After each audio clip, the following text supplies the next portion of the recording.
बूढ़ा आदमी अस्पताल इलाज गया। डॉक्टर की नजरें कलाई की सोने की घड़ी टिक गई। देखा कि बूढ़ा अंतिम सांसें ले रहा है। डॉक्टर ने घड़ी उतारकर अपना तैयारी कर ली, लेकिन तभी अनपेक्षित रूप से बूढ़ा अचानक होश में आ गया।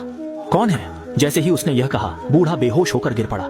इस वक्त डॉक्टर उसकी बात का मतलब नहीं समझ पाया। वह यही सोच रहा था कि उसे फायदा हो गया है, लेकिन उसे अंदाजा नहीं था कि उसे इसकी भारी कीमत चुकानी पड़ेगी। जैसे ही वह बेसब्री से बाहर भागकर घड़ी पहनता है, अगले पल अजीब घटना घट जाती है। घड़ी बेकाबू होकर तेजी से घूमने लगती है और वह चाहे कोशिश कर ले, उसे रोकना ठीक करना नामुमकिन हो जाता है। जब वह इस सब से हैरान परेशान था, तभी उसका एक सहकर्मी अंदर आया। उसकी हालत देखकर सहकर्मी बुरी तरह डर गया और जल्दी से एक आईना लाकर उसे दिखाया। तभी उसे डर के मारे पता चला कि वह एक ही पल में 30 साल बूढ़ा हो गया है। उसे तुरंत समझ आ गया कि घड़ी में ही कोई गड़बड़ है, लेकिन अजीब बात कि कितनी भी कोशिश कर ले, घड़ी उसके हाथ से उतर ही नहीं रही थी। बेबस होकर उस आदमी को बूढ़े आदमी को ढूंढने वार्ड में वापस भागना पड़ा, लेकिन बूढ़ा आदमी गायब हो चुका था। एक युवक उसके कपड़े पैक कर रहा था। जब वह असमंजस में था कि क्या करे, अचानक उस युवक ने कहा कि वह वही व्यक्ति है जिसकी उसे तलाश थी।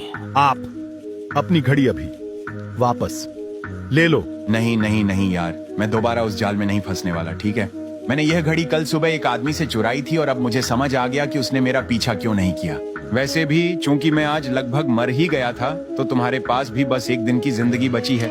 शुभकामनाएं। इस पल सच्चाई जानकर वह आदमी पूरी तरह टूट गया, लेकिन इससे भी बड़ा झटका उसे आगे मिलने वाला था। सिर्फ 1 घंटे के काम में वह दशकों बूढ़ा हो गया। अंगों की कार्य क्षमता तेजी से गिरी और उसे एहसास हुआ कि ऐसा चलता रहा तो जल्द मर जाएगा। इसलिए वह गुस्से में इस शापित घड़ी को तोड़ना चाहता था, पर घड़ी को कुछ भी नहीं हुआ, बल्कि वह और भी तेज घूमने लगी। पल भर में 10 मिनट बीत गए और वह आदमी फिर से एक झटके में 10 साल और बूढ़ा हो गया। यह देखकर वह तुरंत बाहर भागा और घड़ी किसी को देने की कोशिश की, पर सभी ने उसे पागल समझा। कोई नहीं लिया।